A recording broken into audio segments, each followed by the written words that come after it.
How did paper money originate in Europe? We just discussed how paper money evolved in China, who was the first country to use it. This video will go through how paper money originated in Europe.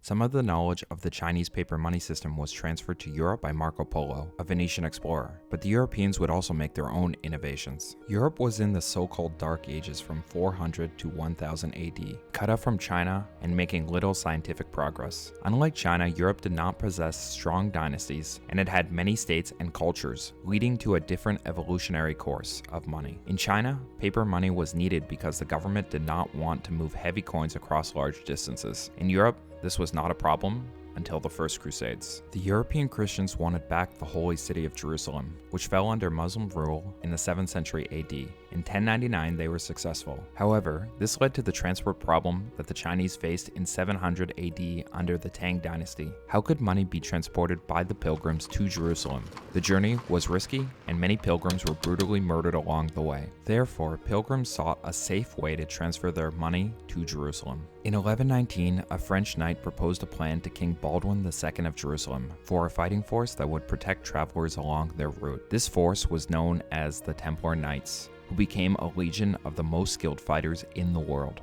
To be free from bias, they took an oath of poverty. They grew in size because they were seen as a neutral party, and they became a favorite charity of Europe. To solve the money transfer problem, the Templars developed a credit system. A pilgrim could deposit his or her wealth at the Templar office. The pilgrim would then receive an encrypted piece of paper, which would allow him to securely retrieve his valuables in Jerusalem at another Templar office. The Templars would provide safe passage until 1244, when Jerusalem was captured by the Muslims. Jerusalem wouldn't fall back into European hands until 1917, when it fell under British control. At their height, many Templars resided in Venice. To show its appreciation, the Republic of Venice built the Templars a large church. Venice was a maritime colonial empire, and financial knowledge from the Templars helped Venice become the financial center of Europe. But a deteriorating relationship with the Byzantine Empire would necessitate Venice's first financial innovation. But before we can discuss their financial innovation, it is important to know who the Byzantine Empire was, because this helps explain why the Byzantinians were upset with Venice.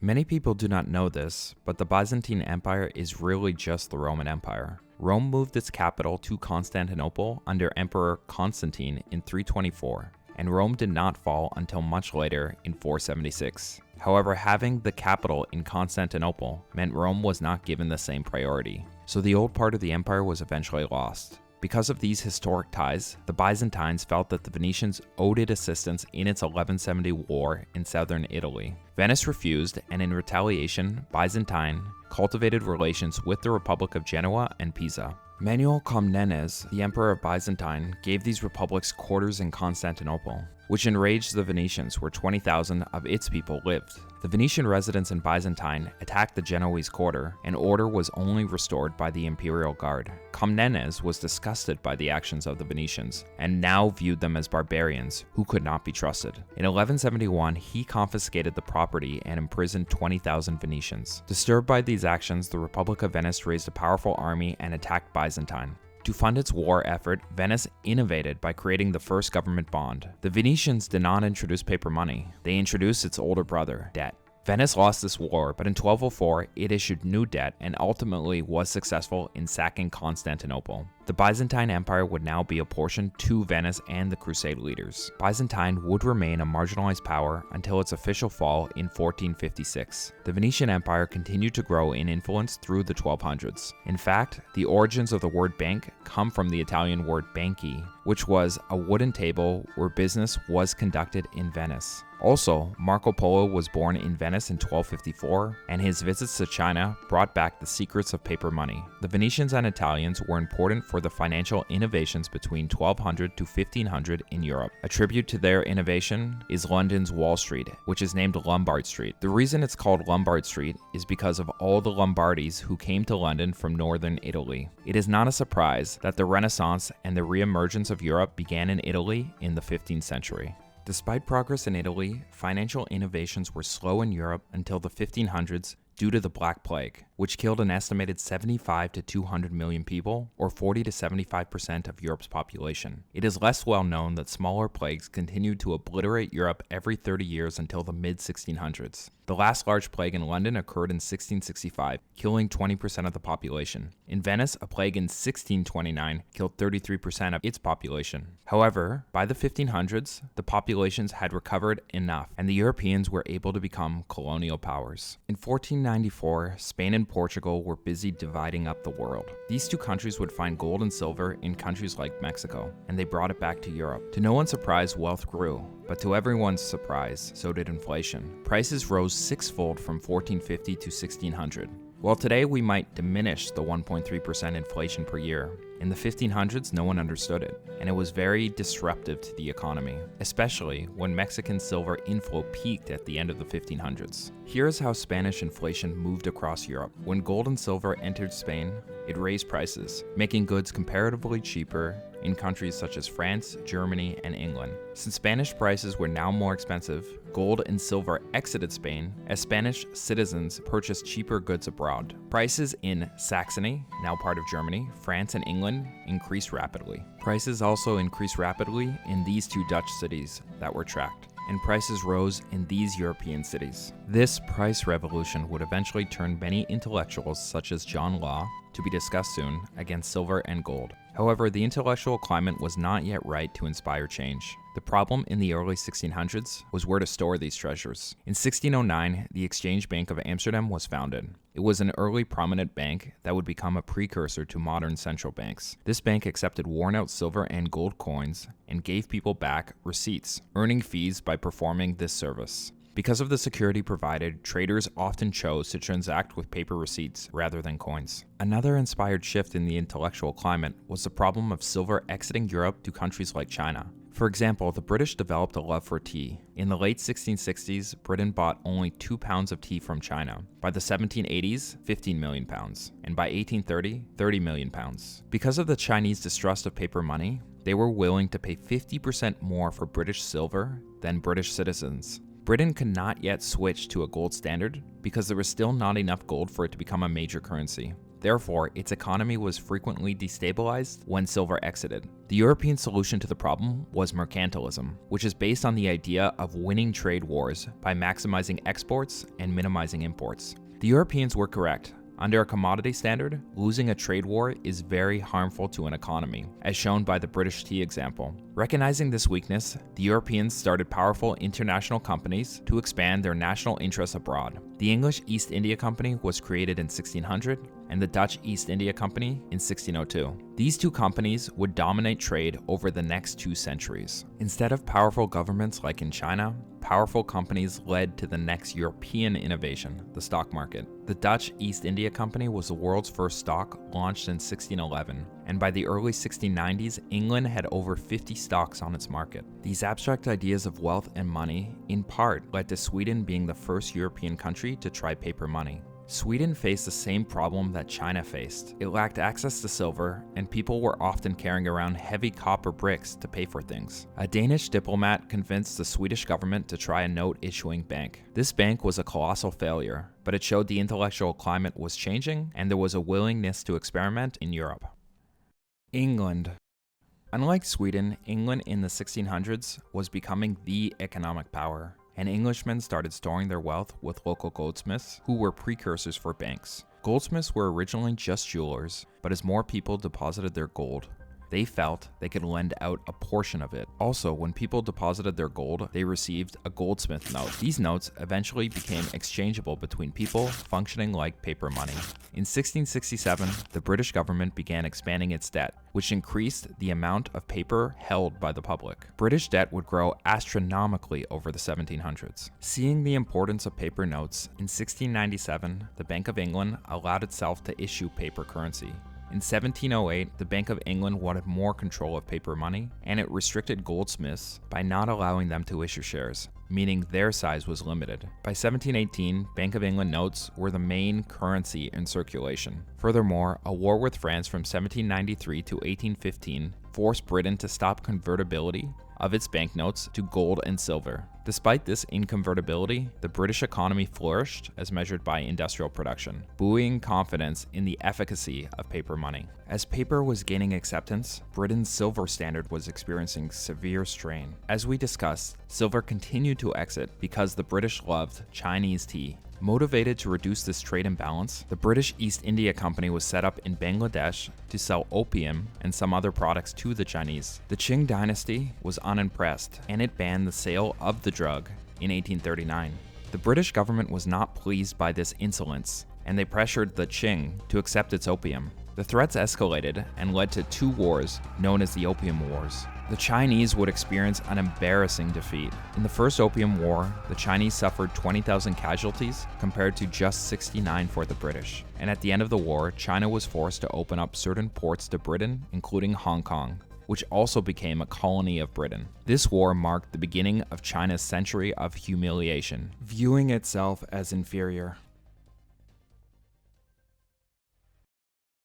As paper money gained intellectual acceptance in Europe, France would become the first major European power to experiment with it. John Law sought to rectify the inflationary problems created by gold and silver, known as the price revolution over the last 200 years. Law believed that if paper money was backed by something more stable than silver, like land, then it could have success. This type of thinking became known as the real bills doctrine. However, backing a paper bill with something real like land doesn't ensure its value, and here's why the real bills doctrine is also known as the real bills fallacy. Say someone sees a piece of land and determines it is worth $1,000. A bank could therefore lend him $1,000 because it is a so-called real bill. This $1,000 is happily received by the original landowner. However, say the next day, the original owner changes his mind and he wants to buy back the property, now for $1,100. There's no reason that a bank would not lend him the money to buy back the property for $1,100, because it would be lending $1,100 against something real.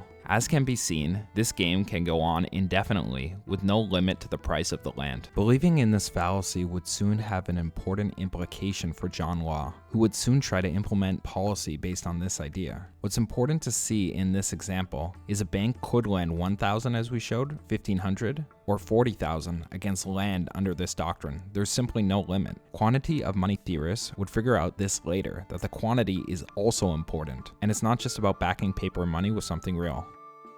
Law was unable to convince his fellow Scots with his book, Money and Trade Considered, which advocated for a note-issuing bank, and he moved abroad to France, where he eventually gained influence. By 1715, France was in a debt crisis, and its government was willing to listen to Law. In 1716, Law formed Banque Générale, which allowed French citizens to buy shares in his new company with French national bonds at face value. This was a surprising move by Law, given that the bonds were trading at only a quarter of their original value. The French government was quite happy to eliminate some of its debt through Law's experiment, and Law was willing to gamble with his own fortune. Law's fortune was in part created because of his success as a gambler. He also believed that not everyone would redeem their stock at once. Law had a curious rule regarding stock redemption, which will be discussed in a bit. French citizens were also intrigued at the prospect of exchanging their near-worthless bonds for stock, and the bank had initial success. And in 1717, the French government allowed Banque Générale's notes to be used for payment of income taxes. So let's quickly explain how French citizens could get these notes. First, Law had a bit of a curious rule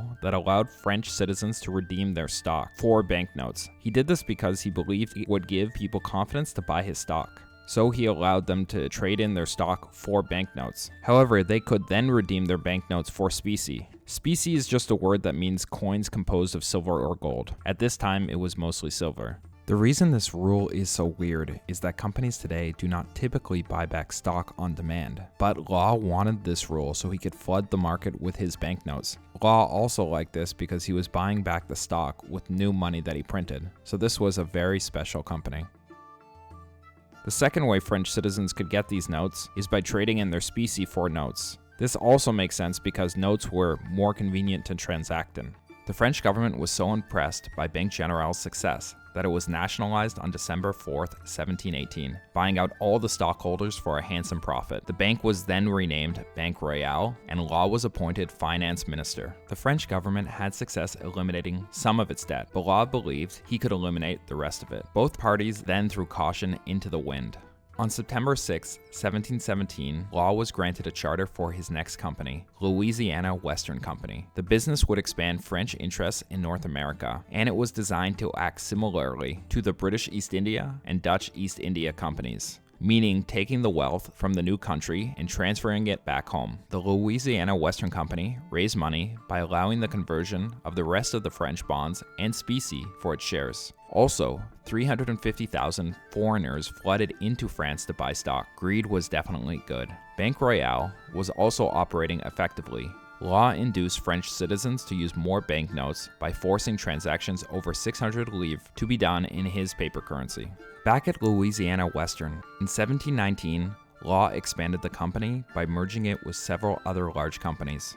However, he tied the company's success to that of the French government by a curious rule. The company offered to always buy and sell back its shares at a fixed price. At the end of 1719, this price was at 10,000 livres. Since Law felt this was the right value or a real bill, he did not see it as an issue. He also liked the idea of buying back stock with banknotes, as this would put more notes in circulation. In late 1719, it became obvious to even Law that his company was not worth 10,000 livres, and he worried that the stock would plummet. If the stock plummeted, then notes would flood the market. Unlike the Dutch and British East India companies, Law found it difficult to colonize such a large region with only 10,000 settlers. In a last-ditch effort, he forcibly moved prisoners, prostitutes, and beggars to Louisiana, hoping they could colonize America, and this would help justify the company's inflated value. Still, on January 2nd, 1720, the bad news had not reached France. The Company of Indies stock surged past 17,000 on non-official exchanges, but smart investors began cashing out their stock by redeeming it for banknotes, then specie. As metal coins exited the country at a terrific pace, Law panicked.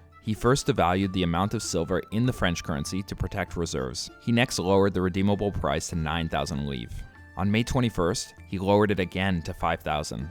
He then suspended convertibility of banknotes to specie. The public was enraged, and Law resigned as finance minister on May 29th. On October 10th, the banknotes were stripped of their status as currency, and Law was a public embarrassment. Law would die in poverty, hounded by creditors who believed he had money, but Law kept all his money in paper, and he died as a poor man of pneumonia. While France was the first European power to experiment with paper money, albeit very unsuccessfully, it once again showed that Europeans were willing to accept paper money. In fact, paper money was very successful for 2 years in France. Early paper currencies failed in Sweden and France, but non-paper standards, such as the British silver standard, was also weakening. Furthermore, the price revolution and the larger use of debt was changing the intellectual climate in Europe and allowing the Europeans to think about money in more abstract ways. North America will be our next stop in our journey of the origins of paper money, as Europeans and British citizens left for the New World. These citizens would use their knowledge from countries like Britain and France to progress paper money one step further.